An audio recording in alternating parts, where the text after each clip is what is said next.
ज्योति रंजन जो है वो उपस्थित थी, सेक्रेटरी, एडिशनल सेक्रेटरी, पूरी मिनिस्ट्री वहां पे उपस्थित थी। और as a president of direct selling association, direct sellers के रिप्रेजेंटेशन के रूप में मुझे भी वहां पे इतने गणमान्य मान्य लोगों के साथ में बैठने का मौका मिला। सो आप सबको भी बहुत बहुत बधाई। और हम एक्चुअली हम सब लोग कंज्यूमर तो हैं ही हैं, लेकिन कंज्यूमर के साथ साथ में हम लोग जो सेल्स में हैं तो हम लोग सेलर ज्यादा हैं, एक प्रकार से डिस्ट्रीब्यूटर ज्यादा हैं।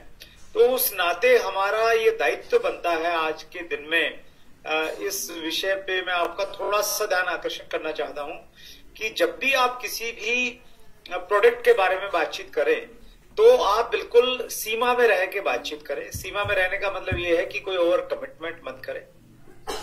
आज माननीय मंत्री जी ने 3 बिंदुओं पे विशेष रूप से उन्होंने बात की, मैंने नोट किया हुआ है, मैं आपको बताता हूं। उन्होंने एक तो इस चीज पे बातचीत की, गवर्नमेंट एक्चुअली बहुत सीरियस है। उन्होंने कहा कि टीवी पे हम लोग ऐसे विज्ञापन देखते थे कि ये प्रोडक्ट आप जल्दी कीजिए, 20 मिनट में खत्म हो जाएगा, इतने पैसे दोगे तो 100 आपको आइटम मिलने वाले हैं, 600 बिक गए हैं, 40 रह गए हैं। तो इस प्रकार के जो विज्ञापन हम लोग देखते थे, तो उन विज्ञापन पे उन्होंने एक्शन लिया, भारी भरकम जुर्माना उन पे की कार्रवाई चल रही है। और इसके अलावा उन्होंने मतलब बहुत बारीक बारीक चीजों पे काम कर रहे हैं। और बैग का उन्होंने एक मुद्दा उठाया कि सीमेंट के बैग की क्वालिटी जो है वो उतनी अच्छी नहीं होती थी, तो उसकी वजह से ग्राहक को क्या नुकसान होता था। वो सीमेंट के पैसे दे रहा है, लेकिन उस बैग की क्वालिटी अच्छी न होने की वजह से वो पास में पूरा नहीं पहुंचता था, उसमें से गिरने लग जाता था जब तक वो वहां पे साइट पे पहुंचता था। तो उस पे उन्होंने काम किया। तो बहुत सारी चीजों पे बहुत सारे बारीक गवर्नमेंट काम कर रही है, और ये हमारे लिए स्पेशली डायरेक्ट सेलिंग इंडस्ट्री के लिए बहुत अच्छी बात है, क्योंकि हमारे यहाँ पे जिस प्रकार की कुछ कंपनियां अनियमितताएं करती हैं तो उन अनियमितताओं पे अंकुश लगेगा, और ये जितनी भी अच्छी चीजें सख्ती होंगी तो उतनी ज्यादा हमारे लिए आरसीएम डायरेक्ट सेलर्स के लिए बहुत अच्छी बात होगी। क्योंकि हम तो गवर्नमेंट कोई भी नियम लेके आए, कितनी भी सख्ती करें, हम तो ऑलरेडी उन चीजों को इतना स्वेच्छा से और सेल्फ गाइडलाइन से हम लोग उन चीजों को फॉलो करते हैं।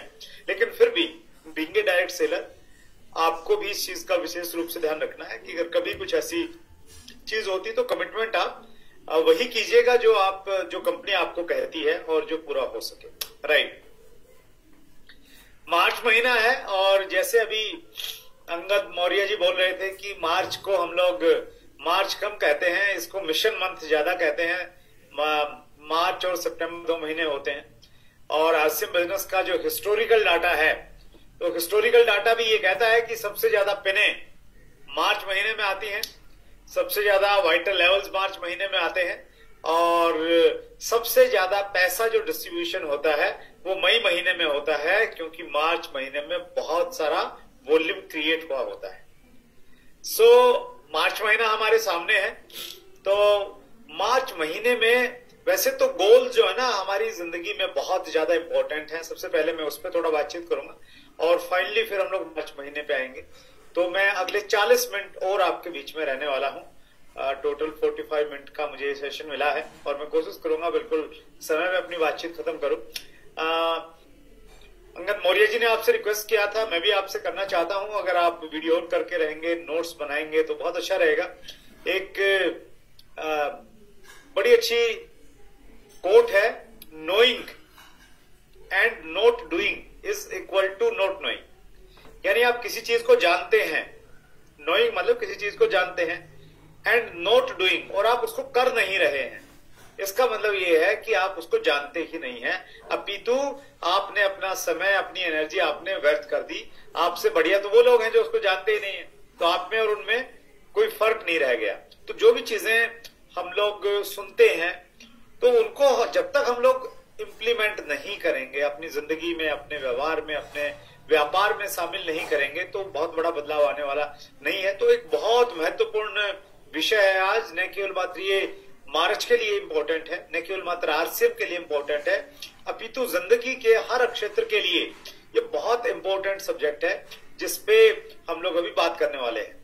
सो मैं अपना प्रेजेंटेशन आपके सामने प्रस्तुत करता हूं और जो लोग पहली बार मेरे से मिल रहे हैं उनको थोड़ा सा मैं हल्का सा परिचय अपना बता दूं। मेरा नाम सुरेंद्र वत्स है और बेसिकली मैं हरियाणा से हूं। अभी हम लोग दिल्ली एनसीआर में रह रहे हैं पिछले 12 सालों से। एक मिडिल क्लास फैमिली की मेरी बैकग्राउंड रही है। मेरे पिताजी सरकारी स्कूल में अध्यापक थे, माताजी गृहिणी थी। हम 2 भाई और 3 बहनें हैं। पेरेंट्स ने हम सबको अच्छी एजुकेशन दिलाई। मैंने 1996 में दिल्ली यूनिवर्सिटी से मैंने एमए किया, उससे पहले बीएड किया था और मैंने अपना करियर एक टीचर के रूप में शुरू किया था, जहां पे मेरी एक महीने की जो सैलरी थी, जो तनख्वाह थी, वो मात्र 500 रुपया थी। तो वहां से मैंने अपनी जिंदगी की शुरुआत की। 1 साल नौकरी करने के बाद में लगा कि नौकरी से कुछ बड़ा नहीं हो सकता। फिर मैं केबल टीवी का बिजनेस करने लग गया और केबल टीवी का बिजनेस करने में पैसा मिल रहा था, लेकिन एक संतुष्टि नहीं थी। बहुत बार ऐसा होता है, हम काम भी कर रहे हैं, पैसा भी कर रहे हैं, ठीक ठाक लग रहा है बाकी लोगों को, लेकिन हमें संतुष्टि नहीं होती है। हमें लगता है कि यार कुछ ना कुछ मिसिंग है, कुछ ना कुछ मेरी जिंदगी में कोई वो स्पार्क नहीं मिल रहा, कोई वो मजा नहीं आ रहा काम करते करते। तो मेरी भी वैसी ही कुछ स्थिति थी कि मैं पैसा तो कमा रहा था लेकिन मजा नहीं आ रहा था। और मजा नहीं आने के कारण भी मुझे स्पष्ट मालूम थे वहां पे। एक तो वहां पे टाइम फ्रीडम नहीं था मेरे पास में। 24 घंटे लोगों को सर्व करने का, सर्विस देने का काम रहता था। और दूसरी प्रॉब्लम यहाँ वहां पे ये थी कि वहां पे रिस्पेक्ट बहुत ज्यादा नहीं मिलता था। वहां पे लोग मुझे मेरे नाम से नहीं बुलाते थे। वहां मुझे, आज तो अंगद मौर्य जी ने बहुत सारे विशेषण मेरे को बुलाने से पहले उन्होंने लगाए, लेकिन वहां मुझे पता क्या बोलते थे लोग? वहां मुझे बोलते थे केबल वाला।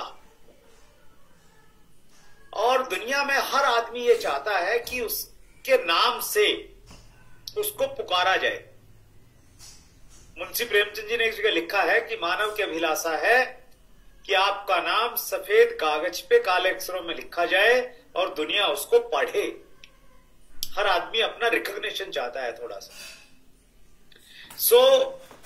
केबल टीवी का बिजनेस करते करते, जैसे आज आप में से कुछ लोगों को जूम मीटिंग में बुलाया होगा और शायद कुछ लोग पहली बार आए होंगे, तो ये 2022 का जमाना है, लेकिन हम वो टाइम था 2001 का, तो उस समय जूम का जमाना नहीं था। उस समय होम मीटिंग से एकमात्र विकल्प रहता था लोगों को बुलाने के लिए। तो जैसे आप जूम में आए हैं वैसे ही मैं होम मीटिंग में गया। एक व्यक्ति मेरे दोस्त थे, उसके घर पे गया और वहां पे जाके मैंने पहली बार अपनी जिंदगी में ये 3 शब्द RCM, ये 3 शब्द सुने।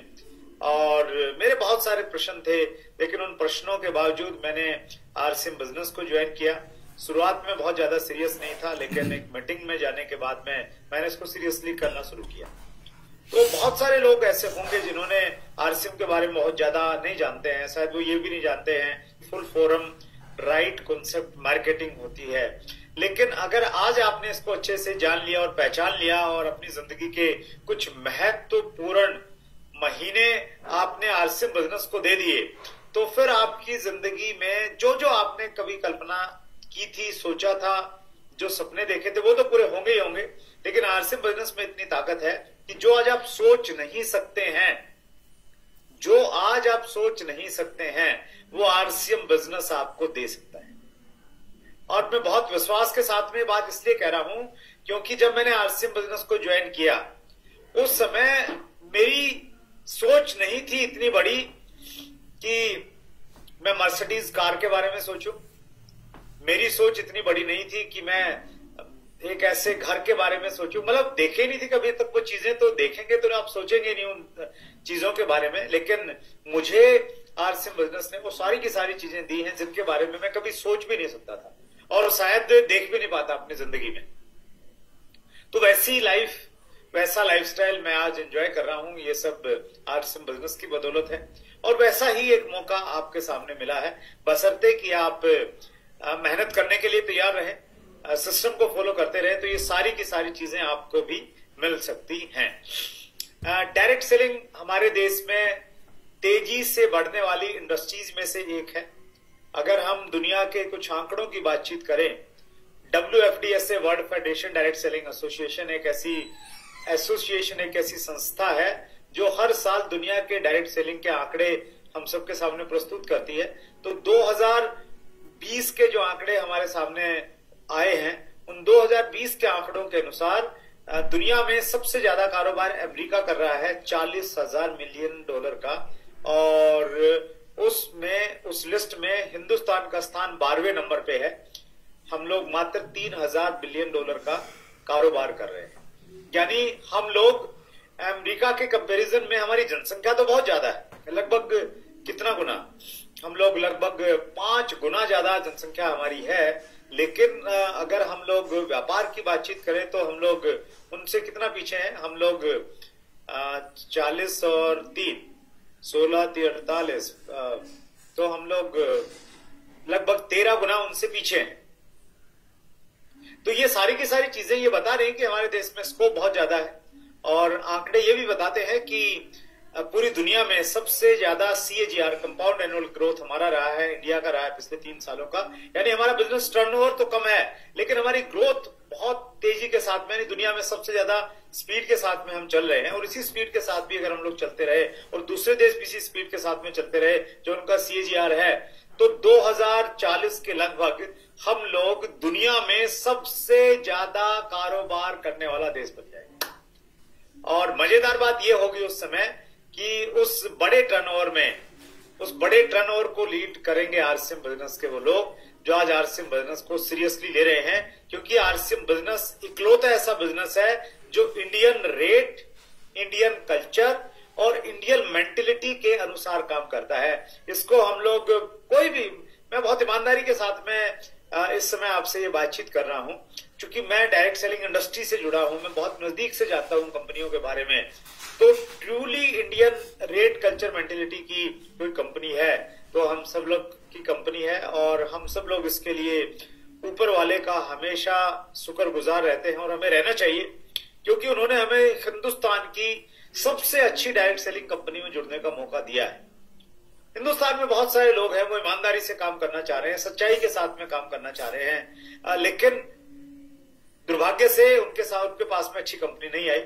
जो उनके सामने आई उसको उन्होंने सही माना, उसमें काम करना स्टार्ट किया, और बहुत सारे लोगों को बहुत सारे इश्यूज फेस करने पड़ते हैं, लेकिन हम बहुत लकी हैं कि इतनी अच्छी कंपनी हमारे साथ में है। सो दुनिया की सबसे अच्छी इंडस्ट्री में हम लोग हैं और सबसे अच्छी कंपनी में हम लोग हैं।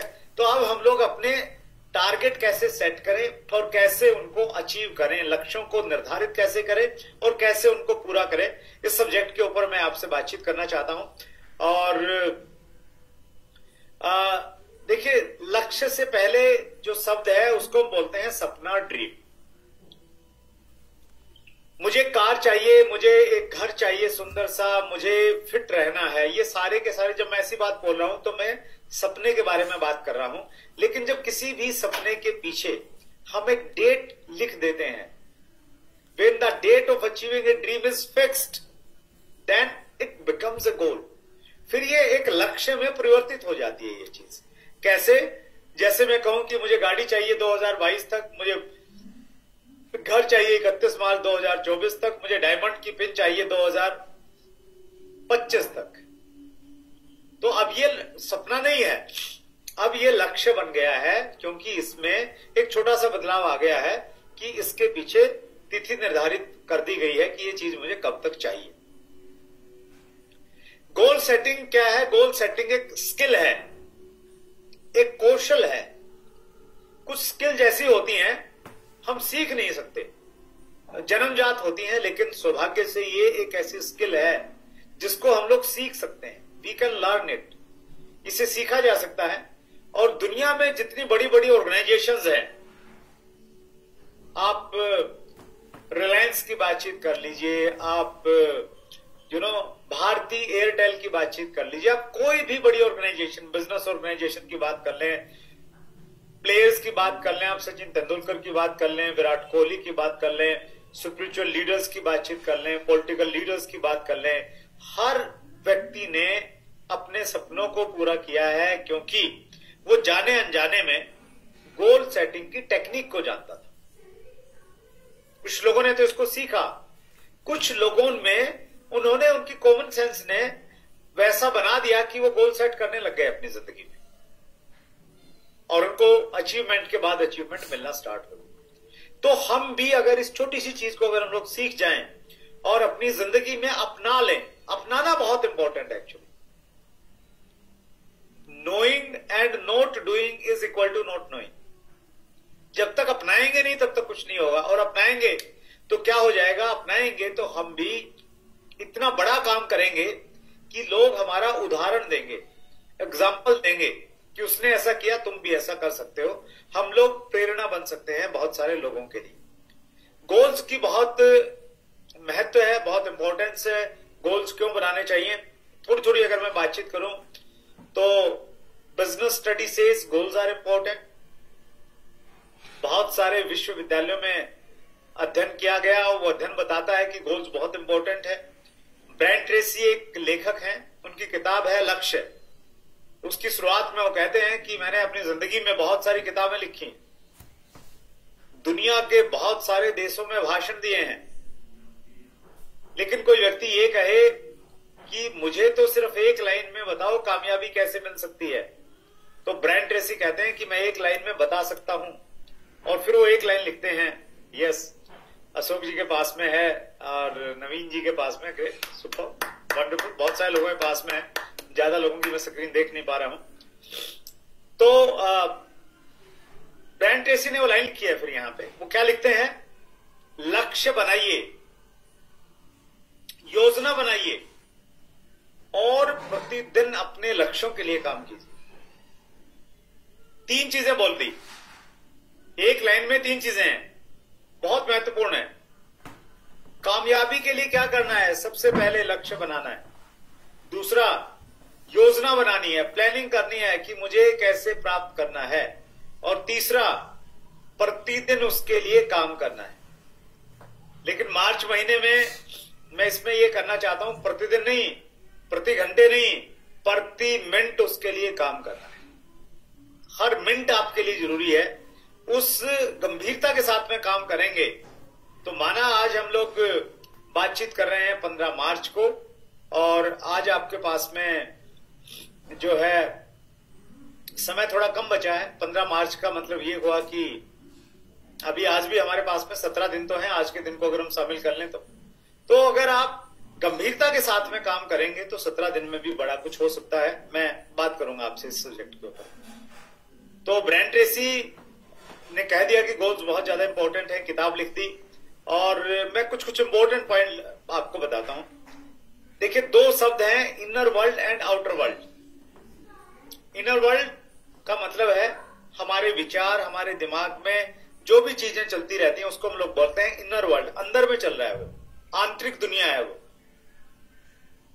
और आउटर वर्ल्ड वो होता है बाहर की दुनिया।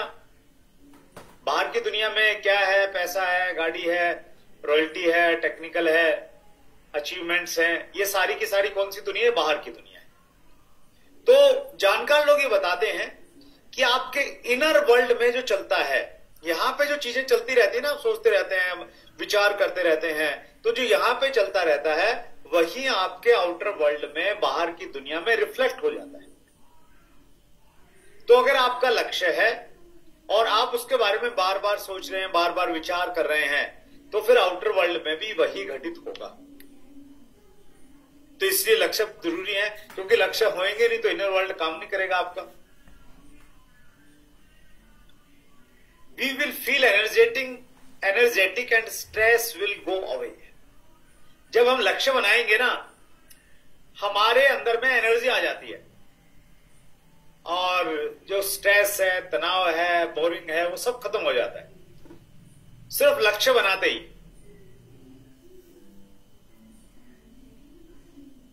यंगस्टर्स हमारे बीच में जुड़े हैं कुछ, और कभी हम भी यंग थे, तो उस समय का मैं अनुभव आपको बता रहा हूं। जैसे एक बच्चा यंग है, और यंग है तो शादी होनी है, तो जैसे ही शादी की बात चल रही है और जैसे ही शादी की तारीख पक्की हो गई, तो एक्साइटमेंट अलग लेवल का रहता है। देखा होगा आप, वॉच कीजिएगा अपने नजदीक के बच्चों को, तो उनकी बातचीत, उनकी एनर्जी लेवल मतलब अलग ही हो जाएगा, अलग ही वो कॉन्शियस हो जाएंगे। क्यों?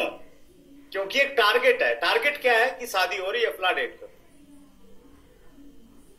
तो ऐसे जब हम कोई भी लक्ष्य बनाते हैं जाने अनजाने में, अभी चुनाव थे आपके उत्तर प्रदेश में, उत्तर प्रदेश से काफी सारे लोग जुड़े हुए हैं, तो जैसे तारीख डिक्लेयर होती है, नेताजी का जोश आप देखते हैं कितना बढ़ जाता है नेताओं में। तो क्या हुआ, लक्ष्य तय हो गया, इलेक्शन है, डेट आ गई, डेट से पहले वही नेता है, वही वोटर है, सब कुछ वही रहता है 5 साल, लेकिन लास्ट के 2 महीने वो कमाल कर देते हैं। क्यों?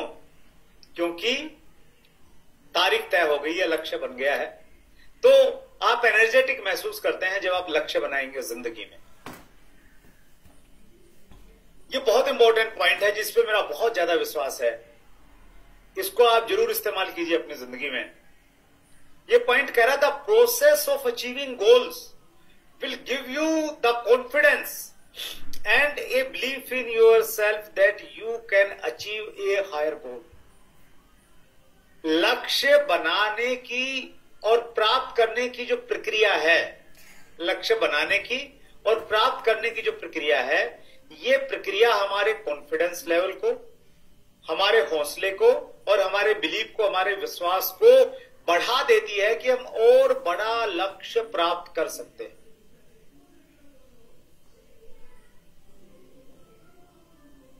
तो इंपॉर्टेंट यह है कि आप लक्ष्य बनाइए। आप नए जुड़े हैं, पहले महीने आपका मिनिमम लक्ष्य होना चाहिए बिगिनर लेवल पे जाना, 20,000 का वॉल्यूम चाहिए सिर्फ। तो अगर आपने 20,000 का लक्ष्य बनाया और उसको पूरा किया तो आपका कॉन्फिडेंस बढ़ जाएगा और फिर आपको लगेगा अगले महीने मैं अगले लेवल को पार कर सकता हूं। ये बहुत इंपॉर्टेंट है। मेरी अपनी अचीवमेंट का पूरा सार यही है, पूरा का पूरा राज यही है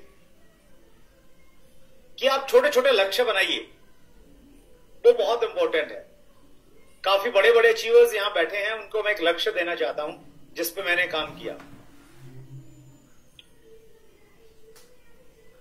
मैं भी आपकी तरह एक जमाने में ऐसा ही डिस्ट्रीब्यूटर था जिसको कोई जानता नहीं था, पहचानता नहीं था, और शहर में तो मैं फिर भी एक नाम था, अंधों में काना राजा, लेकिन इंडिया लेवल पे कोई पहचान नहीं थी। तो अक्टूबर 2002 में मुझे मौका मिला राजस्थान भीलवाड़ा जाने का, जहां कंपनी का हेड ऑफिस है। वहां एक प्रोग्राम था 20 अक्टूबर 2002 को। तो वहां पे मैंने देखा कि मैं तो भीड़ में खोया हुआ हूं, भीड़ का हिस्सा हूं, मेरे पास में इतनी बड़ी अचीवमेंट नहीं है कि मुझे स्टेज पे बोलने का मौका मिले। तो वहां से मैं एक निर्णय लेके आया था कि अगली बार जब भी कोई बड़ा प्रोग्राम होगा नेशनल लेवल का, उस प्रोग्राम में मैंने ऐसा कुछ अचीवमेंट करना है कि मैंने स्टेज पे पहली पंक्ति में खड़े होना है। छोटा सा लक्ष्य बनाया था, उस पर काम किया, उसको अचीव किया। तो अचीव किया, क्या हुआ, कॉन्फिडेंस और बिलीफ बढ़ा कि और बड़ा लक्ष्य बनाया जा सकता है। और फिर मैंने लक्ष्य बनाया, छोटा तो नहीं था, थोड़ा बड़ा था, और वो लक्ष्य ये था कि मैंने हिंदुस्तान के आरसीएम के जो पहले के 20 लोग हैं उनमें मैंने शामिल होना है, टॉप 20 में जाना है। उस समय आरसीएम में पिने नहीं होती थी, कंपनी से लिस्ट आती थी कि सबसे ज्यादा चेक किसका आया, तो जिसका सबसे ज्यादा आया वो सबसे बड़ा लीडर, सबसे बड़ा अचीवर। तो ऐसा रिकॉग्निशन होता था। तो टॉप 20 में जाना मुश्किल काम तो नहीं था, लेकिन कॉन्फिडेंस काम कर रहा था कि जब भीड़ से निकल के पहली पंक्ति में आ गए हैं तो यहां पे भी आ सकते हैं। और उस कॉन्फिडेंस ने कहीं ना कहीं काम किया। मैं टॉप 20 में आया और ये दिल मांगे मोर, फिर दिल ने कहा कि टॉप 10 में आना है, सिंगल डिजिट, 10 से नीचे नंबर होना चाहिए। तो मेहनत की, 10 से 9 में आ गया। तो ऐसे करते करते डायमंड की पिन जब लॉन्च हुई तो फिर ये था कि यार डायमंड बनना है। तो अभी वो पिन जो है वो मेरे सामने यहाँ पे है, और ये पिन यही कह रही है कि ये पिन करने के लिए आपको 50 करोड़ का वॉल्यूम चाहिए एक महीने का। लेकिन आप अगर 5-5 हजार के बिजनेस पे अभी काम करेंगे तो आपका कॉन्फिडेंस और बिलीफ लेवल ये बढ़ेगा और फिर आप 50 करोड़ पे पहुंच जाएंगे। तो ये प्रक्रिया बहुत जरूरी है, इसको आप खुद भी शामिल कीजिए अपने काम में और अपनी टीम में। जो नए लोग आते हैं स्पेशली, वो बिल्कुल कच्ची मिट्टी की तरह होते हैं, उनको कुछ नहीं मालूम। तो के अंदर में आप ऐसा कल्चर लेके आइए अपनी टीम में कि लोग लक्ष्य के बिना बात ही नहीं करें। स्किप करता हूं कुछ पॉइंट क्योंकि मेन चीज मेरे से मिस हो जाएगी। You can be in top 30% people. लक्ष्य बनाने की अगर आपकी आदत डल गई ना, आप दुनिया के 3% सफल लोग जो लक्ष्य बना के काम करते हैं उनमें शामिल हो जाएंगे। अगर आपने लक्ष्य बना के काम नहीं किया तो कितना भी कुछ कर लीजिए आप कभी सफल नहीं हो सकते। अगर आपने लक्ष्य बना के काम करना शुरू कर दिया तो फिर दुनिया के 3% लोगों में आ जाएंगे। ये एक बात इतना बड़ा डिफरेंस हमारी जिंदगी में ला सकती है, बशर्ते कि हम लक्ष्य प्रॉपर वे में बनाएं। उसके बारे में थोड़ी सी हम बातचीत करेंगे। राइट, जब भी आप लक्ष्य बनाएं तो लक्ष्य बनाने के लिए एक टेक्निक है जिसको हम बोलते हैं स्मार्ट, SMART। यहां मैं एक चीज और कहना चाहता हूं आप सबको, न केवल मात्र मार्च के तो हमारे टारगेट है ही हैं। आप हर काम को लक्ष्य में परिवर्तित करने की आदत डालिए। कोई भी काम है, उस काम को कैसे हम गोल में कन्वर्ट कर सकते हैं। हर काम को किया जा सकता है, अधिकतर कामों को किया जा सकता है। तो स्मार्ट टेक्निक क्या कहती है? स्मार्ट टेक्निक, आपने कोई भी काम को अगर गोल में कन्वर्ट करना है तो स्मार्ट टेक्निक पे आपने जांचना। ये पैमाना है चेक करने का। तो इस पैमाने का एस कहता है आपका जो लक्ष्य है वो स्पेसिफिक हो। स्पेसिफिक का मतलब होता है स्पष्ट, क्लैरिटी होनी चाहिए, उसमें कोई धुंधलापन नहीं होना चाहिए। जैसे मुझे बहुत सारा पैसा चाहिए तो स्पष्ट है क्या? नहीं है। मुझे आरसीएम बिजनेस से 1 लाख रुपया महीना चाहिए तो स्पष्टता आ गई ना इसमें थोड़ी सी, राइट? तो ऐसे हर काम को आप कर सकते हैं। मैंने आज बहुत सारा काम करना है, सुबह उठे जोश में, आज मैंने बहुत सारा काम करना है। स्पष्टता है? नहीं है। स्पष्टता कब आएगी? कि आज मैंने दिन में ये 10 काम करने हैं, स्पष्टता आ गई। आज मैं बहुत सारा प्रोडक्ट सेल करूंगा, स्पष्टता नहीं है। आज मैंने कम से कम 5,000 का जो प्रोडक्ट है वो मैंने सेल करना है, स्पष्टता आ गई। तो हर काम को जब भी आप गोल में कन्वर्ट करें तो उसमें स्पेसिफिक होना चाहिए, वो स्पष्टता हो। M फॉर मेजरेबल होना चाहिए, उसको मापा जा सके, गोल मोल नहीं हो। A फॉर अचीवेबल, ये बहुत इंपॉर्टेंट है। आपका लक्ष्य बड़ा होना चाहिए लेकिन वो अचीवेबल होना चाहिए, आप उसको अचीव कर पाए।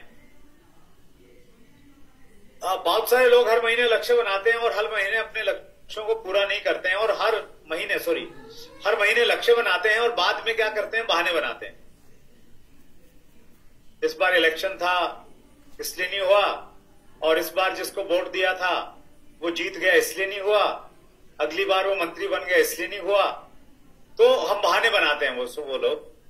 तो आप टारगेट बनाइए, बहुत अच्छी बात है, बड़ा बनाइए, लेकिन मोस्ट इंपॉर्टेंट, जिसमें मेरा बहुत विश्वास है, target should be achievable. Paper के ऊपर में कैलकुलेशन के साथ में आंख मीच के मत लिखिए। R for relevant. रिलीवेंट को हिंदी में कहते हैं संबंधित। आपका हर लक्ष्य एक दूसरे से संबंधित होना चाहिए, उसी डायरेक्शन में आपका हर लक्ष्य लेके जाए। T for time bound. Time bound मतलब उसके पीछे एक डेट तिथि टाइम होना चाहिए। तो इस तरीके से आप अपने कामों को लक्ष्यों में परिवर्तित कर सकते हैं। तो आपकी जो प्रोडक्टिविटी है, आपकी जो उत्पादकता है, वो कई गुना बढ़ सकती है। ये मैं आपसे कहना चाहता हूं। तो इसको अपनी आदत में शामिल कीजिए। कई तरह के गोल्स रहते हैं, लाइफ गोल्स, मतलब जिंदगी में आपका अंतिम उद्देश्य क्या है। लॉन्ग टर्म गोल 5 से 10 साल, 5 साल से ऊपर के जितने भी गोल्स हैं उन सबको हम लॉन्ग टर्म गोल्स की श्रेणी में रख सकते हैं। मिड टर्म गोल्स वो होंगे जो 2 से 5 साल में हमने पूरे करने हैं। शॉर्ट टर्म गोल वो होंगे जो 6 महीने से 2 साल में हम लोगों ने पूरे करने हैं। मंथली गोल्स वो हैं जो 1 महीने से 6 महीने के बीच के गोल्स हैं, उनको मंथली गोल की श्रेणी में रख सकते हैं। और सबसे इंपॉर्टेंट है माइक्रो गोल्स। माइक्रो मतलब छोटे, बहुत छोटे, 31 दिन के महीने को 31 दिनों में डिवाइड किया, और हर दिन में अगर आप 14 घंटे काम करते हैं तो 14 घंटों को डिवाइड किया कि पहले सुबह उठ के क्या करना है, फिर ये करना है, फिर ये करना है, ये करना है। उसको बोलते हैं माइक्रो गोल, छोटे छोटे गोल्स। तो यहां बहुत इंटरेस्टिंग बात यह है कि आप गोल बनाइए सब तरह के, डायमंड का भी बनाइए। अभी डी कुमार जी ने फोर्ड एंडीवर गाड़ी ली, बहुत शानदार गाड़ी है, 10-11 साल मैंने भी उसको रखा। तो आप लग्जरी गाड़ी का गोल बनाइए, लेकिन आपका फोकस माइक्रो गोल्स के ऊपर होना चाहिए। माइक्रो गोल अगर आपने पूरे कर लिए, यानी आपने आज का लक्ष्य पूरा किया, जो आप स्वयं निर्धारित किया था कि आज मैंने ये काम करने हैं। जो करते ही नहीं उनके लिए तो मैं कुछ कह ही नहीं सकता, उनके लिए आज का प्रोग्राम है भी नहीं। उनके लिए है जो बनाते हैं। तो आपने लक्ष्य बनाया और आज आपने पूरा कर लिया, तो इसका मतलब क्या है? इसका मतलब ये हुआ कि आपका इस महीने का लक्ष्य पूरा हो जाएगा। और इस महीने का लक्ष्य पूरा हो गया तो आपके मिड टर्म और लॉन्ग टर्म और लाइफ टर्म गोल ऑटोमेटिकली पूरे होते चले जाएंगे। क्यों? क्योंकि सारे आपस में इंटरकनेक्टेड हैं, रिलीवेंट हैं, संबंधित हैं एक दूसरे से। ये इस प्रकार से काम करता है जैसे आप शर्ट के बटन बंद करते हैं और पहला बटन, नीचे वाला बटन आपने बिल्कुल सही बंद किया तो ऑटोमेटिकली ऊपर वाले सारे बटन सही बंद होते चले जाएंगे। और आपने नीचे वाला गलत कर दिया तो फिर ऊपर आते आते अजीब सी हालत हो जाएगी आपकी शर्ट की। तो micro goals are most important goals. If you can achieve micro goals, automatically all goals will be achieved. सारे अपने आप पूरे हो जाएंगे, कुछ आपको करने की जरूरत नहीं पड़ेगी। तो हम परेशान हो जाते हैं कि रॉयल्टी 5 लाख का वॉल्यूम कहां से आएगा, 5 लाख का कहां से आएगा। 5 लाख पे फोकस मत कीजिए। आप फोकस क्या कीजिए, 5 लाख को 15 दिन में डिवाइड करके एक दिन में आज मुझे कितना करना है उस पर फोकस कीजिए आप, और उसको कर दीजिए। तो वो अगर आपका हो गया तो ऑटोमेटिकली आपका अगर रॉयल्टी का टारगेट है 5 लाख का, वो हो जाएगा। गोल्स बहुत सारे हैं, लेकिन बिजनेस गोल्स को हमें कैसे पूरा करना चाहिए उसके बारे में हम बातचीत करेंगे। बिजनेस गोल्स का मतलब क्या हुआ? आपके जो टारगेट्स हैं, मार्च के पर्टिकुलर में बातचीत करूं। मार्च में देखो, अगर आपने टारगेट अभी लिया नहीं है, गंभीरता के साथ में नहीं लिया है या छोटा टारगेट लिया हुआ है, तो मैं आपको ये कहना चाहता हूं आप टारगेट लीजिए। और इस बार थोड़ा सा बड़ा इसलिए लीजिए क्योंकि मार्च महीने में जो माहौल है उस माहौल का बेनिफिट आपको मिलता है। चुनाव में वही पार्टी जीतती है जिसका माहौल होता है। तो मार्च में आरसीएम का खूब माहौल होता है। तो थोड़ा सा बड़ा बनाइए एक बात, और स्पष्टता के साथ में बनाइए। अभी तक नहीं बनाया तो आज बनाइए, इस मीटिंग खत्म होने के तुरंत बाद। ए लाइन में कितना बिजनेस, बी लाइन में कितना, और अदर लाइंस हैं उसमें कितना, सेल परचेज कितना, तो उसमें क्लैरिटी लेके आइए। और वो क्लैरिटी आपने लेके आ गए हैं आप, तो अब उनको पूरा कैसे करना है उस पर थोड़ी सी बातचीत करते हैं। सबसे पहले है टेक चार्ज। चार्ज लीजिए, रिस्पॉन्सिबिलिटी लीजिए, जिम्मेवारी लीजिए कि यस मैंने पूरा करना है। अपलाइन डाउनलाइन है, लेकिन सबसे बड़े जिम्मेवार कौन? आप। अगर आप रिस्पॉन्सिबिलिटीज लेना सीखेंगे ना तो वो आपसे के चीज हाथ में कंट्रोलिंग रहेगी और उससे हैप्पीनेस आपको मिलेगी। ये मैंने बहुत क्लोजली चीजों को नजदीक से देखा है। आज जो प्रोग्राम था मिनिस्ट्री में, वहां पे मेरी जाने की हिम्मत नहीं थी। हल्का फीवर था, कोल्ड लगा हुआ है बुरी तरह से, अभी भी है वो स्थिति। तो मैं पता क्यों गया? क्योंकि मैं ये मानता हूं, अंदर से मानता हूं, किसी ने मुझे कोई डिग्री नहीं दी, किसी ने मुझे काम नहीं सौंपा। मुझे ये ऐसा लगता है कि मैं डायरेक्ट सेलिंग का सबसे बड़ा ठेकेदार हूं। सबसे ज्यादा जिम्मेवारी के साथ मैंने करना है, काम करना है, ये मैं अपने अंदर मानता हूं। तो वो रिस्पॉन्सिबिलिटी का भाव लेते ही आपकी फिर थकावट नहीं रहती और आपका कमिटमेंट ऑटोमेटिकली बढ़ जाता है। तो जिंदगी में जब आप रिस्पॉन्सिबिलिटीज लेना शुरू करेंगे ना, तो ये आपके जिंदगी के हर क्षेत्र में काम करेगी। तो जो लक्ष्य बनाया है उसको पूरा करने की रिस्पॉन्सिबिलिटी आपकी है। चार्ज लीजिए उसका, और उससे कंट्रोलिंग आपकी आएगी, हैप्पीनेस आएगी। एक ट्रायंगल है। इंपॉर्टेंट पॉइंट पे बातचीत करता हूं। Write down 3 to 5 reasons why you want to achieve this goal. मार्च महीने में जो भी आपने लक्ष्य बनाया ना, क्यों बनाया है, क्यों इसे पूरा करना है, स्पष्ट कारण होने चाहिए, कम से कम 3। रॉयल्टी लेनी है। धर्मेंद्र जी ने बताया बहुत सारे लोगों के टारगेट हैं रॉयल्टी के। क्यों लेनी है royalty? Right down the reason. भी अप्रैल में भी ले लेंगे, मार्च में क्यों लेनी है? आपके पास में कारण होना चाहिए कि मार्च में लेने का अलग ही मजा है। मार्च में लेंगे तो नेशनल लेवल पे कहीं ना कहीं रिकॉग्निशन मिलेगा। मार्च में लेंगे तो माहौल का फायदा मिल जाएगा।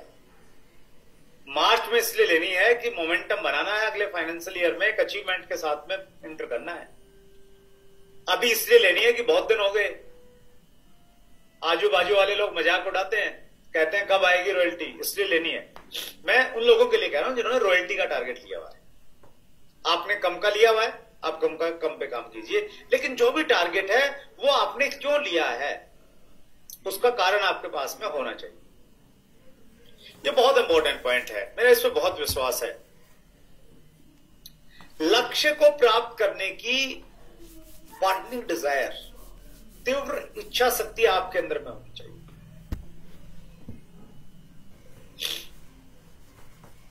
एक बार 2 पक्षी आकाश में उड़ रहे थे, बड़ी स्पीड के साथ में उड़ रहे थे, और अचानक उड़ते उड़ते उनकी बगल से एक रॉकेट निकला और वो रॉकेट स्पीड के साथ में निकल गया। तो एक पक्षी ने, जो संभवतः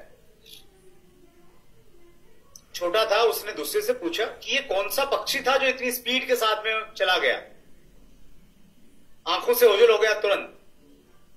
तो बड़े पक्षी ने बोला कि मुझे इस पक्षी का नाम तो मालूम नहीं, लेकिन एक चीज मालूम है, ये इतनी तेजी से इतनी उड़ रहा था क्योंकि इसके पीछे आग लगी हुई थी। तो वो आग आपके अंदर में जिस दिन लग जाएगी ना अपने लक्ष्य को लेके, तो वो आपको उड़ा के ले जाएगी। तो चेक योरसेल्फ, क्या वो आग, क्या वाइब्रेशन आपको फील हो रही है मार्च महीने में? मेरी बड़ी फेवरेट कहानी है। सुकरात जी एक दार्शनिक थे, उनके पास में एक लड़का गया और बोला, सुकरात जी मैं जिंदगी में कामयाब होना चाहता हूं, मुझे कोई मंत्र दीजिए। सुकरात जी ने कहा कि पहले स्नान करेंगे। तालाब में गए, सुकरात जी ने वहां जाकर उस बच्चे को पानी में डुबोने का प्रयास किया। बच्चे ने पूरी ताकत लगाई बाहर निकालने के लिए, लेकिन सुकरात जी ने बिल्कुल लास्ट मोमेंट पे बच्चे को बाहर निकाला। बच्चे की सांस फूली हुई, वो सुकरात जी से बहुत कुछ पूछना चाहता है, लेकिन उससे पहले सुकरात जी ने उससे प्रश्न पूछा, बेटा अभी थोड़ी देर पहले जब तुम पानी के अंदर थे, उस समय तुम्हें कौन सी गाड़ी चाहिए थी, कैसी नौकरी चाहिए थी, कैसा घर चाहिए था? उस बच्चे ने जवाब दिया, महात्मा जी जब मैं पानी के अंदर में था, न मुझे गाड़ी चाहिए थी, न मुझे नौकरी चाहिए थी, न मुझे घर चाहिए था। उस समय मुझे सिर्फ थोड़ी सी हवा चाहिए थी जिससे श्वास ले सकूं और जिंदा रह सकूं।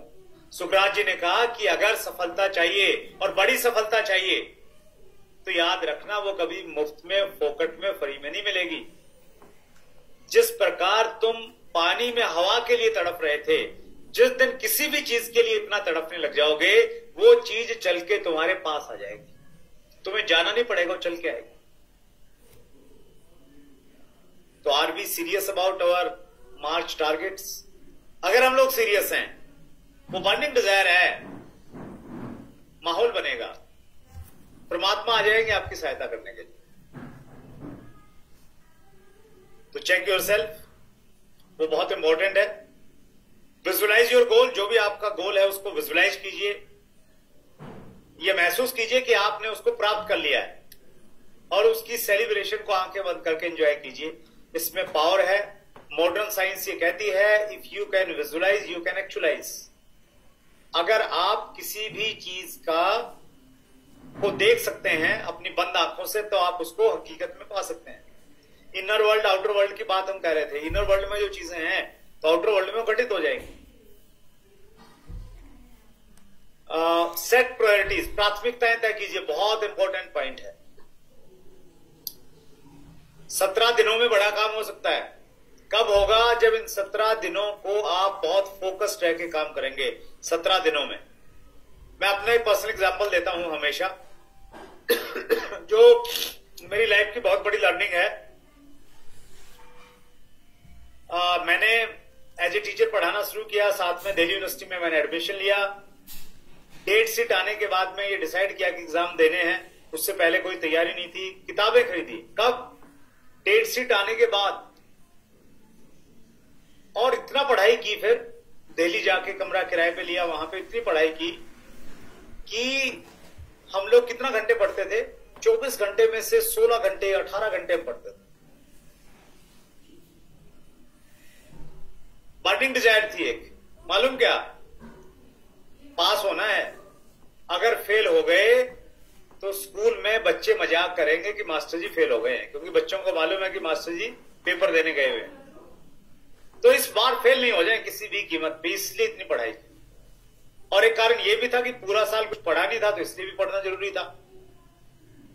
तो एग्जाम हो गया। एग्जाम के लगभग 5-6 महीने के बाद एक सर्टिफिकेट मेरे पास में आया, जिसने मुझे बहुत बड़ा सबक दिया। मैं अपनी जिंदगी में कभी फेल नहीं हुआ था पढ़ाई के टाइम पे, लेकिन कभी मैंने कोई बहुत एक्स्ट्राऑर्डिनरी काम नहीं किया, कभी मेरी मेरिट नहीं आई। लेकिन एक सर्टिफिकेट आया एमए के एग्जाम देने के बाद में, और वो सर्टिफिकेट आपके सामने है। मैं पढ़ के आपको सुनाना चाहता हूं। इस पे लिखा है, Shivaji college new Delhi, university of Delhi, certificate of merit awarded to Surinder Vats, student of MA Final Sanskrit, for first position in college in annual university examination in the year 95-96।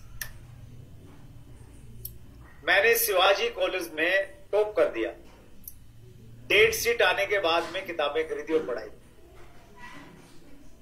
इसलिए मैं कह रहा हूं कि ये जो 17 दिन आपके पास में है ना, इन 17 दिनों में आप उतना बड़ा काम कर सकते हैं जो आप 17 महीनों में नहीं कर पाए।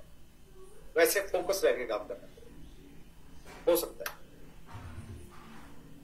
और टीम वर्क है, टीम के साथ में मिलकर काम कीजिए। कुछ चैलेंजेस है, कुछ इश्यूज हैं, उनको सुलझाइए। बहुत इंपॉर्टेंट पॉइंट है 9 point. First, achieve your goal on paper. आपके जो लक्ष्य हैं उनको सबसे पहले पेपर के ऊपर में पूरा कीजिए। आप स्ट्रक्चर बनाइए अपनी डेप्थ को ढूंढिए। मालूम होना चाहिए आपका डेप्थ कहां पे है। जितनी भी आपकी लेग्स हैं, सब लेग की डेप्थ आपके पास में आपको मालूम हो, आप वहां पे काम करें। अगर कोई व्यक्ति इमराल्ड बनना चाह रहा है, कि इमराल्ड का हमने फिगर यहां पे लिया है, तो उसने क्या किया? उसने अपनी बड़ी लाइन की डेप्थ देखी, जहां पे शायद 1.5 लाख का 2 लाख का वॉल्यूम जाता है, लेकिन उसने डेप्थ पे फोकस करने का मन बनाया है मार्च महीने में, और उसने ये एज्यूम किया है कि डेप्थ में वो 3.5 लाख का बिजनेस वहां पे क्रिएट करे। और जो सेकंड लेग है, जहां पे बिजनेस जाता है कोई 80,000 का, वहां पे उसने टारगेट किया है कि वहां पे मैं 2 लाख का बिजनेस कम से कम मैं क्रिएट करूंगा, वहां मेहनत करूंगा नीचे डेप्थ, ताकि ऊपर वाले सब लोगों को एक मोटिवेशन आएगा और वो अपनी अदर लेग्स में अच्छा वॉल्यूम प्लान करे। और फिर नीचे से इतना वॉल्यूम आ गया तो फिर एज्यूम करना कि ऊपर वाला कितना कर सकता है। तो फिर इस चार्ट को हम लोग फिल करेंगे, और फिल करते करते हम देखेंगे कि हमारी बड़ी लाइन में बिजनेस आ जाता है 31,85,000 और बी लाइन में आ जाता है 25,70,000। यहां इंपॉर्टेंट ये है, जब भी आप कोई लक्ष्य बनाएं तो आपका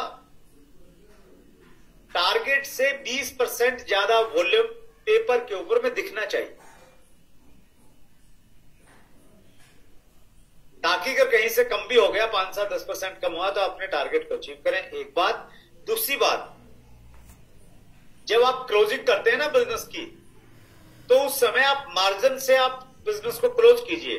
पॉइंटों पे अगर जाएंगे तो कुछ लोग अपने बिल को रिटर्न कर देते हैं और आपका वॉल्यूम कम हो जाएगा। तो एक मार्जिन के साथ में हमेशा टारगेट को अचीव कीजिए। साथ में क्या करना है, जो हमारे पास में ऑफर्स हैं उन ऑफर्स का इस्तेमाल कीजिए। न्यूट्रीचार्ज के हमारे जो ऑफर हैं वो 31 मार्च को खत्म हो जाएंगे। उसमें प्रवेश करने के लिए आपको इसी बार में काम करना पड़ेगा। तो ऑफर्स के ऊपर में आप विशेष रूप से काम कीजिए। लास्ट में हूं मैं बिल्कुल। फोकस एरिया कहां कहां पे आपने फोकस करना है सर? आपने फोकस करना है डायमंड क्लब्स पे। जो लोग अब तक डायमंड क्लब में नहीं आए हैं, इस स्पेशल महीने में उनको डायमंड क्लब पे लेके आइए। डीसी छावड़ा जी कहते हैं कि आप पानी की नल खोल दो, शहर में पानी नहीं भरेगा, बाढ़ नहीं आएगी, लेकिन बारिश की छोटी छोटी बूंदें अगर कुछ घंटे लगातार बरस जाएं तो पूरा शहर जलमग्न हो जाता है। छोटे छोटे वॉल्यूम से बड़े वॉल्यूम में कन्वर्ट किया जा सकता है। तो आपकी टीम में डायमंड क्लब ज्यादा से ज्यादा हो, और जो लोग और डायमंड क्लब हो और अगले महीने कोशिश करना है कि उनको मेंटेन करें एक अच्छी संख्या को। जो डायमंड क्लब कर रहे हैं इस स्पेशल महीने में वो कम से कम सुपर डायमंड क्लब करें, और जो सुपर डायमंड क्लब कर रहे हैं वो डायमंड क्लब करें। यानी हर क्लब अचीवर को एक स्टेप ऊपर इस स्पेशल महीने में जाना है। ऐसा आपकी टीम में एक ऐसा बात होनी चाहिए लगातार, तो उससे एक अच्छा वॉल्यूम आपका क्रिएट करो। दूसरा जो फोकस एरिया है वो है एडवांस न्यूट्रिशन काउंसलर कोर्स। बहुत शानदार कोर्स है। अगर आप सुपर डायमंड कर रहे हैं तो इसके लिए जो आप धन खर्च करेंगे वो आपको वापस मिल जाएगा। इसको आप अच्छे से अटेंड कीजिए, अपनी टीम के लोगों को इसमें लेके आइए। अगर आपने अभी तक इसमें एनरोल नहीं किया है तो फोकस ऑन योर 1% बिजनेस। आपका 1% बिजनेस कहां से आ रहा है? मान लेते हैं आपका टारगेट है 5 लाख का, तो 5 लाख का 1% हुआ 5,000। आप सिर्फ ये नहीं लिखेंगे कि भाई एक लाइन में 3.5 आ गया, दूसरी में 1.15 आ गया, आप रॉयल्टी पे पहुंच गए। 3.5 कहां से आ रहा है? एक बंदा अगर अपनी सेकंड लाइन में 40,000 कर रहा है तो उससे पूछो भाई 40,000 कहां से आ रहा है, तो 1% वॉल्यूम कहां से आ रहा है पेपर के ऊपर आपको मालूम होना चाहिए। वो नाम लिखा होना चाहिए जो 5,000 का वॉल्यूम कर, ताकि आप उसको अच्छे से मॉनिटर कर पाए। अदरवाइज आपको मालूम ही नहीं चलेगा लास्ट डेट में कहां से कितना आना था, कहां से कम होगा, कर ही नहीं पाएंगे, फॉलो भी नहीं हो पाएगा। 3 क्लोजिंग, 3 कम से कम क्लोजिंग कीजिए आप। पहली क्लोजिंग कीजिए जितना भी वॉल्यूम है, उसके बाद अभी जो बचा हुआ टाइम है उसकी 3 क्लोजिंग। पहली क्लोजिंग 20 तारीख को पूरी ताकत लगा दीजिए। मान लीजिए कि आपने मैक्सिमम वॉल्यूम 20 तक ही करना है। दूसरी क्लोजिंग 25 तारीख को, और तीसरी क्लोजिंग 30 तारीख को। 31 तारीख का आपने इंतजार नहीं करना है, क्योंकि 31 तारीख को सर्वर बंद हो जाएगा, होगा ही होगा। मैं भविष्यवाणी करता हूं आजकल, पहले बता रहा हूं आपको। आपके हाथ में बहुत सारा वॉल्यूम होगा, आप कहेंगे जी कट नहीं रहा है, क्या करूं, और खुद भी परेशान, अपलाइनों को परेशान करेंगे। तो 30 तारीख आपके लिए लास्ट डेट है, डेडलाइन है। 30 को ही बिजनेस क्लोज कीजिए आप। तो 3 क्लोजिंग होगी, 20 तारीख को, 25 तारीख को और 30 तारीख को। 3 क्लोजिंग आप कीजिए। ये आपके फोकस एरिया होने चाहिए बिजनेस को करने के।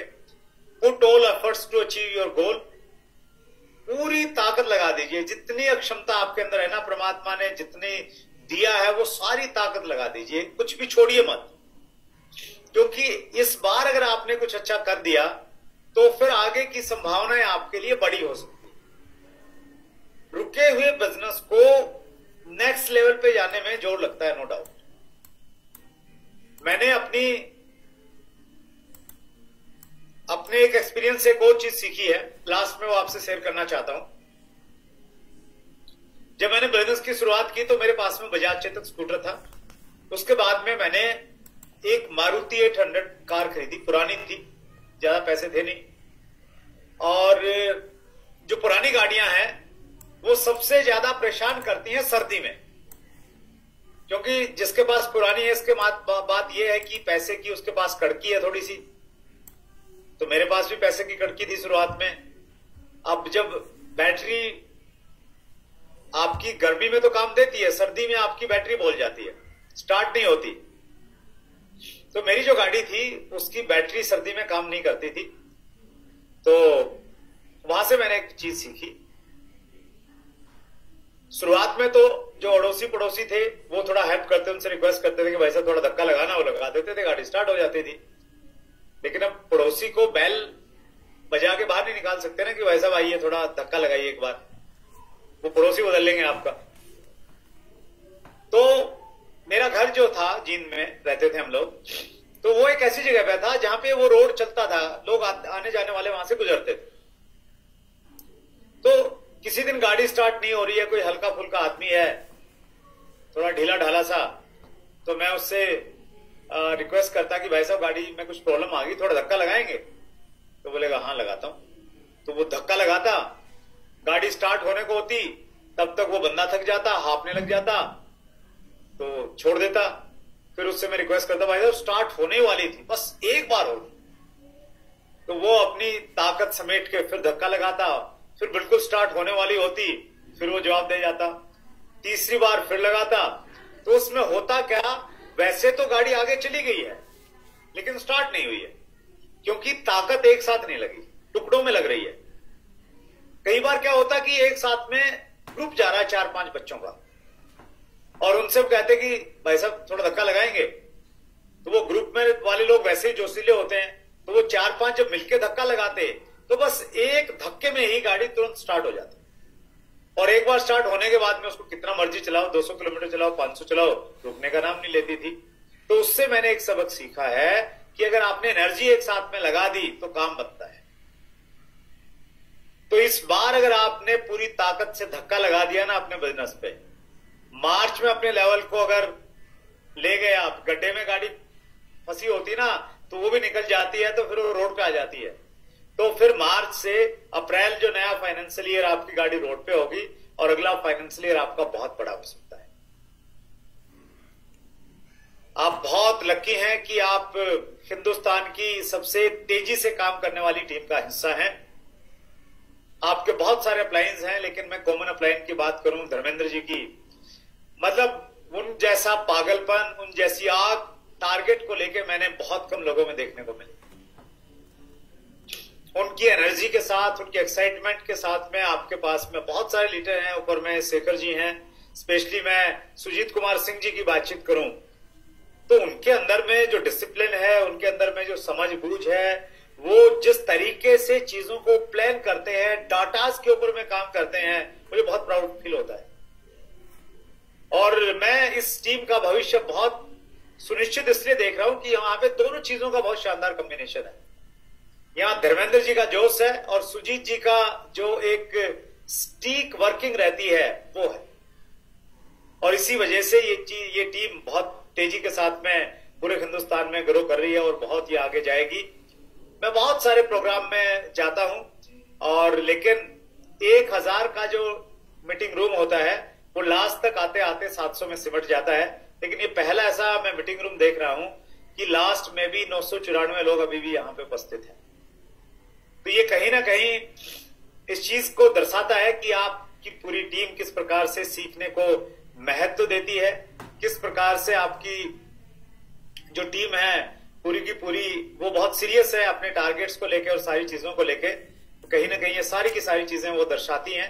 सो आप सब लोग आए आज की मीटिंग में, मुझे बहुत अच्छे से लास्ट तक आप सुनते रहे, मैं आप सबका बहुत बहुत आभारी हूं। और पुनः मैं धर्मेंद्र जी को और सभी बड़े बड़े अचीवर्स, मैं दरोगा सिंह जी को यहाँ पे देख रहा हूं, तो हमारे जो भी अचीवर, मुझे अनिल शर्मा जी इमरान मुझे यहाँ पे दिखाई दे रहे हैं, अंकल जी ने शुरुआत किया था, तो इमरान संजय गुप्ता मुझे यहाँ पे दिखाई दे रहे हैं, फाउंडर स्टार पल डॉक्टर किशोर बंदे मुझे दिखाई दे रहे हैं स्क्रीन के ऊपर में।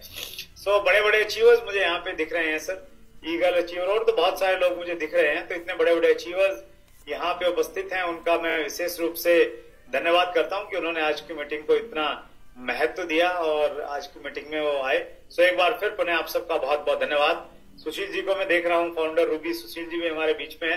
तो ये मतलब मीटिंग रूम इतना लंबा है, सब तक मैं शायद नहीं पहुंच पाऊंगा। बहुत बहुत धन्यवाद आप सबका। Thank you sir, thank you sir, बहुत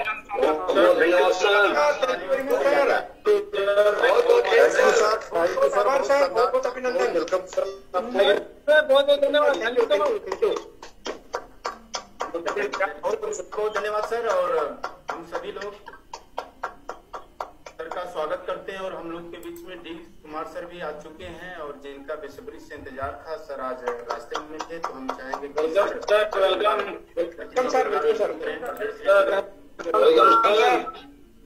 वेलकम सर, वेलकम, स्वागत है sir. Thank you, welcome sir, thank you दोस्तों। सॉरी फॉर डिले, मैं थोड़ा डिले हो गया। गाड़ी तो मैं बहुत तेज चला रहा था बट ट्रैफिक बहुत हैवी थी। हमारे साथ मानंद केसरी जी थे और रास्ते में रोक करके मैंने मीटिंग स्टार्ट किया और सर से मेरी बात हुई। सबसे पहले आदरणीय सुरेंद्र वत्स जी का बहुत बहुत धन्यवाद हम लोग ज्ञापित करते हैं। मैं चाहता हूं कि एक बार जितने भी को साथी हैं सारे लोग thank you sir, thank you, धन्यवाद सर, धन्यवाद सर, थैंक यू। मैं आपको आप सभी साथियों को बताना चाहूंगा कि आदरणीय वत्स साहब की एक ट्रॉफी में लेकर आ गया हूं। इस बार दिल्ली में सर को दोनों ट्रॉफी मिली थी। सर इतने लाजवाब है कि मैं क्या बताऊं, कोई टारगेट छोड़ते नहीं है। न्यूट्री चार्ज की तरफ से बड़े बड़े टारगेट थे और सर ने उसको अचीव किया था। तो मैंने सर से रिक्वेस्ट किया कि सर एक ट्रॉफी मेरे को दे दीजिए। तो सर ने बोला कि देखो दे तो दूंगा लेकिन मुझे वापस चाहिए। तो मैंने बोला कि सर मैं संभाल के रखा हूं और मैं वापस दूंगा। सर ने बोला कि जिस दिन तू डायमंड बनेगा मेरे को चाहिए ट्रॉफी। और वो ट्रॉफी मैं जब जब देखता हूं तो लगता है सर बैठ के मेरे को बुला रहे हैं, कह रहे हैं कि बेटा आ जाओ आ जाओ आ जाओ आ जाओ आ जाओ। तो निश्चित रूप से दोस्तों देखिए, कहते ना कि कामयाब लोगों की संगत, कामयाब लोगों की बातें, कामयाब लोगों का अगर आपके ऊपर थोड़ा सा भी असर पड़ जाए, प्रभाव पड़ जाए, तो जीवन बदलने से कोई नहीं रोक सकता। और हम सब भाग्यशाली हैं कि आज डायमंड, आरसीएम के डायमंड, रियल डायमंड आदरणीय वत्स साहब हम लोग के बीच में इतना अच्छा खासा टाइम दिए हैं। तो सर आपसे वादा करते हैं कि ये मार्च क्लोजिंग मिशन मार्च, हम ये जो ग्रुप है, ये जो टीम है, ये पूरे हिंदुस्तान में डंका बजाएगा सर। आपका, आपकी टीम का, हम सब लोग मिलके बहुत बड़ा काम करने जा रहे हैं सर। ये आपसे कमिट कर रहे हैं यार है सभी लोग। एक बार थोड़ा